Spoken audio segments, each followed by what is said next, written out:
तामुलपुर जिल्ला दुलाराय बर' फरायसा आफाद आरो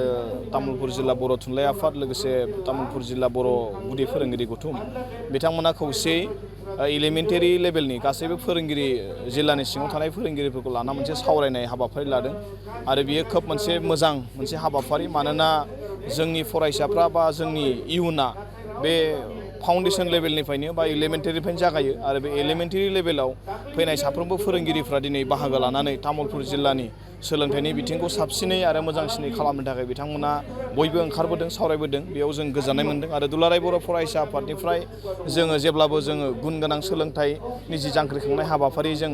बेखौ दायो बे मिशननि गेजेरजों जों खामानि मावबाय थादों आरो बे मिशनजों जोंहा मिशननि बायदियै फोरोंगिरिफोरजों सावरायनाय दिथागिरिफोरजों सावरायनाय फरायसाफोरजों सावरायनाय बेयो जोंनि मोनसे मावथांखिनि आन्दोआव थानाय मोनसे हाबाफारि आरो बे हाबाफारिनि बायदिनो दिनै बियो सावरायनाया जादों बेयाव फोरोंगिरिफोरा गावबा गावनि फरायसालियाव मोननाय जेंनाफोरखौ बिथांमोना बुंदों आरो फोरोंगिरिफ्रा बर' बिजोंनि फोथांना लाखिनांगौनि थाखाय बिथांमोना खोब गोसो गुदुं एबा बिथांमोना गावसिनि फोरमायथिखौ फोरमायदों आरो जों बेयाव दिनै आइएएस लोगोसे जिल्लानि सिङाव थानाय तामुलपुर आरो गरेस्वर ब्लकनि बिअ बिथांमोनाबो बेयाव बाहागो लादों आरो बिथांमोना बिथांमोननि जेंनाफोरखौ खोनादों आरो जोंबो माहारियारि आफादफ्राबो जों खोनादों जों खौसेयै बै जेंनाफोरखौ फोजोबना थांनांगौनि थाखाय जों बयबो खामानि मावगोन जेरै गुबैयै बेयाव फोरोंगिरिनि आंखाल गोबां फरायसालिफोराव भेकेन्ट पस्ट दङ बेजों लोगोसे गोबां फरायसालिफोराव सिंगल टिचार गोबां फरायसालिफोराव बिजाबनि जेंना गोबां फरायसालिफोरनि इनफ्रास्ट्राक्चारनि जेंना गोबां फरायसालियाव फराफारिजों सोमोन्दो नङै माखासे हाबाफारि गोबां फोरोंगिरिफोरनो जाबसिननानै बेफोरखौ बिथांमोना जोंनो फोरमायदों बेखायनो जों दुलाराय बर' फरायसा आफादाबो बे जेंनाफोरखौ गासैखौबो लानानै जों उननि समाव आसाम गभर्नमेन्टजों बा भारत गभर्नमेन्टजोंनो जोङो इन्डिया गभर्नमेन्टजों जोङो बोरै सावरायनांगौ जि लेभेलाव सावरायनांगौ दङ जोङो सावरायनानै फोजोबनो थाखाय जोङो सावरायगोन आरो बेखौ राहाखौ जों माहारियारि आफादफ्राव सावरायनानै जोङो राहाखौ लागोन। बे बर' बिजोंनि फरायसालिफोराव दिनै जोबस्रांनायनिबा गोबां गभर्नमेन्टफ्रा एमालगेमेसन खालामनायनि खोथा बिथांमोना गोबां बुंदों आरो जों दुलाराय बर' फरायसा आफादनिफ्राय आसामनि CMजोंबो जों गोबां बार रायलायनायाव जों बुंदोंमोन दि बर' बिजोंनि फरायसालिफोरखौ 30नि खमबाबो जोङो फरायसालिफोरखौ लाखिनांगौ एमालगेमेसन मार्जार खालामनो मोना जों बेखौ बुंबोदों आरो बिदिनो दुलाराय बर' फरायसा आफादाबो जों गोबां खामानि मावबोदों मानोना जोंनि फरायसालिफ्रा 1 किल'मिटारनि गोजानाव गोजाखा आरो गुबुन गुबुन जायगायाव लामानि जेंना बा दै दङ बबेबा जायगायाव लामा गैया बेबायदि गोबां थासारि दङ दा बेखायनो जोंनि फरायसालियाव 30नि खमबाबो 1 किल'मिटारनि खाथियाव थानाय बा 1 किल'मिटार रेडियासनि गेजेराव गंफ्रोमबो फरायसालिखौ लाखिजोबनांगौ होननानै जों खावलायदों आरो बियो आसाम गभर्नमेन्टआबो बिथांमोनाबो मानगोनां सोलोंथाइ मन्थ्रि बिथाङाबो गावनियाव सिगां पेजआव मोनसे लिरदोंमोन दि 1 किल'मिटारनि गेजेराव जेसेबांखिनि फरायसालि दं बेयो थागोन आरो बेखौ जों उननि समाव आरोबाव रायलायनानै बोरै लाखिनांगौ बेनि थाखाय बेबस्थाखौ जों लागोन। दिनै तामुलपुर जिल्ला बर' थुनलाइ आफाद तामुलपुर जिल्ला दुलाराय बर' फरायसा आफाद तामुलपुर जिल्ला गुदि बर' फोरोंगिरि गौथुम आरो तामुलपुर महकुमा गुदि फोरोंगिरि गौथुम जथायै तामुलपुर फरायसालिमानि नैबे नब्लाङाव जोङो सानसेनि हाबाफारिजों फोरोंगिरिफोरनि जथुम जोङो लादों आरो बेयाव आथिखालाव सोलिबाय थानाय जि मोनसे सिरियास इसु जे जोंनि बिल' 30 बा 30 जननि खम थानाय फरायसा बा खम फरायसा थानाय फरायसालिफोरखौ जे मार्जार खालामनाय एमेलगेमेसन खालामनाय बेनि सायाव सिरियासै जोङो सावरायनाय जायो आरो बे सावरायनायनि उनाव जों दुलाराय बर' फरायसा आफाद आरो बर' थुनलाइ आफाद जों जथायै जों माखासे बिथांखिबो जोङो आजावगोन।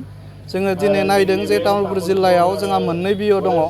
आरो बे 2 बिअआव गासै 92निबो बारा LP आरो ME फरायसालिफ्रा दिनै बिल' 30 इनरलमेन्ट थानाय लिस्टआव जोंना गोग्लैदों। दा बेवहाय आसाम सरकारनि जे सोलोंथाइ बिफान बे बिफाननिफ्राय जि मोनसे लिस्ट ओंखारदों बे लिस्टखौ जोङो नुनानै थारैनो जोबोद बागदावखांदों मानोना जोंनि जुदि 92नि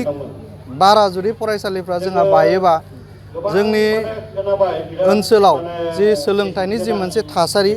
बेयो थारैनो गाज्रि मोनसे थासारि फैगोन जों मोनदांदों। ड्रप आउटनि जि अनजिमा बा ड्रप आउटनि जि अनजिमा बेयो बांगोन। मानोना दिनै जिखिनि माने स्कुलफोर दङ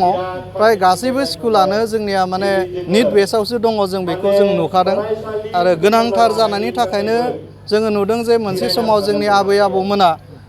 जि समाव बिथांमोना सोलोंथाइनि गोनांथिखौ बुजि मोनदोंमोन, बै समाव आबै आबौमोनानो माने गावसोरनो फरायसालिफोरखौ गुदि फरायसालि गेजेर फरायसालिखौ बिथांमोना गायसननानै लादोंमोन। आरो बेनि गेजेरजों उनावहाय लासैनो भारत बा आसाम सरकारा बेखौ प्रभिन्सियेलाइज खालामदों आरो बिनि उनाव दिनै सरकारि भाबै सोलिगासिनो दङ। खिन्थु दिनै जोङो आसाम सरकार आरो आसामनि सोलोंथाइ बिफाना जि गावसिनि बाजेटखौ सेभ खालामनायनि थांखिजों जि एमेलगेमेसन आरो मार्जार खालामनायनि गेजेरजों जोंनि फरायसालिफोरखौ खमायनायनि जि मोनसे थांखि बिथांमोना लादों, बेयो थारैनो माने गनायजाथाव नङा। मानोना जोङो बेबायदि जुदि जोंनि स्कुलफोरा जुदि बायोबा जोंनि फरायसाफ्रा गोजान जायगायाव थांनानै माने सोलोंथाइ लानो गोनां जागोन आरो बे खार'नावनो जोंनि सोलोंथाइ लानाया हयथ' थाद'गोन, फरायसाफोरनि ड्रप आउटआ बारा जागोन। दा ओंखायनो जों आसाम सरकार आरो BTC सरकारनि जोंनि सोलोंथाइ बिफाननि मन्त्रि आरो EM बिथांमोनखौ जों खावलायगोन जाहाथे फरायसा गैयैनि थाखाय जेन जोंनि फरायसालिफ्रा खुनु कारनाव एमेलगेमेट आरो मार्जार जाया। मानोना दिनैसो जोंनि फरायसालिफ्राव फरायसा गैया, खिन्थु गाबोनथ' जानाय नङा होननायनि जेबो खोथा गैया। दा ओंखायनो जोङो दिनै नुदों माखासे फरायसालिफ्राव 29 दङ, 28 दङ, 25 दङ, 22 दङ। दा बैफोरबायदि स्कुलखौ जुदि जोङो गाबोन सिफायोबा, दा बेयाव साब्रै साबा फरायसाखौ जोङो फैगोन बोसोराव बा देग्लाय जोङो बारायनो हाया होननायनि जेबो खोथा गैया। जों बेखौ दुलाराय बर' फरायसा आफाद, बर' थुनलाइ आफाद जोङो बांहोनायनि थाखाय जों जेसेबां हायो जों नाजागोन। फोरोंगिरि बिथांमोनजोंबो जोङो सावरायदों, बिथांमोनाबो एनरलमेन्टखौ बारायनांगौनि थाखाय बिथांमोनाबो खामानि मावगोन। दा ओंखायनो आसाम सरकार आरो BTC सरकारखौ जोङो खावलायगोन जाहाथे एनरलमेन्ट गैयिनि थाखाय इमिडियेट जि एमेलगेमेसन मार्जार खालामनायनि जि मोनसे प्रसेस, बेखौ बिथांमोना बन्द' खालामनांगौ। आरो बे फरायसालिफ्राव जि फरायसालिफ्राव दिनै एनरलमेन्टआ खमायलांदों, बे एनरलमेन्टआ मानो खमायदों, मा खारनाव जादों, बेखौ सरकाराबो बुजिनो नाजानांगौ आरो बेखौ बांहोनायनि थाखायसो बिथांमोना खामानि मावनांगौ। आङो बेखौ तामुलपुर जिल्ला दुलाराय बर' फरायसा आफादनिफ्राय जोङो खावलायगोन। आरो उननि समाव जोङो बे गुजिनैनिबो बारा जि मोनसे 30 बिल' जि माने स्टुडेन्ट एनरलमेन्ट थानाय, बे लिस्टआव गोग्लैनाय जों फरायसालिफ्राव जोङो फिजिकेल थांनानै जोङो खबर लागोन आरो बेयाव फरायसाफोरखौ बांहोनायनि थाखाय जोङो बर' थुनलाइ आफाद, बर' फरायसा आफाद आरो फोरोंगिरि गौथुम जों जथायै खामानि जोङो मावगोन। दा फिन खेबसेबाव आङो स्ट्रंलि जोङो माने नैबे जि माने एनरलमेन्ट गैयैनि थाखाय जे एमेलगेमेट आरो मार्जार खालामनाय, बे खामानिखौ जों स्ट्रंलि जों अप'ज खालामो। बेखौ खुनु कारनाव सरकारा खालामनो मोना।